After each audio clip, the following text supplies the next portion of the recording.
Here's another quick tip from Whole Latte Love.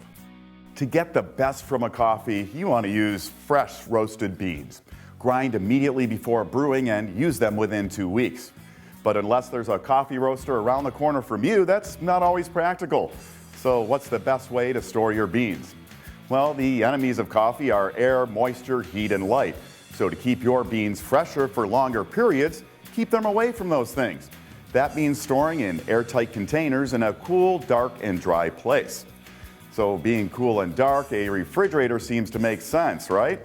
Well, although some people do store in the fridge, it turns out it's actually about the worst place to put your beans.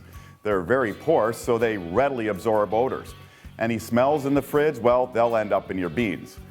But what about freezing beans? Well, according to extensive blind taste testing of espresso done by Ken Fox and Jim Schulman at homebarista.com, it may be appropriate in some cases.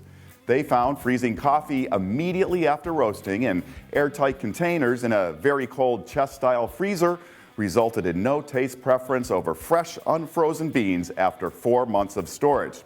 So, they concluded freezing is a viable method for the preservation of coffee beans roasted for espresso for a period of at least 4 months.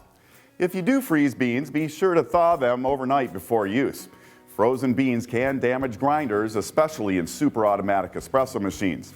And once thawed, do not refreeze as condensation will draw moisture into the beans. So freeze only in sealed portions that are usable within a week or so. But short of freezing your beans, be sure to store your coffee beans in an airtight container in a dark, cool, and dry spot, and not in the fridge. And of course, for best flavor, always grind them right before brewing. The #1 source for everything coffee, WholeLatteLove.com.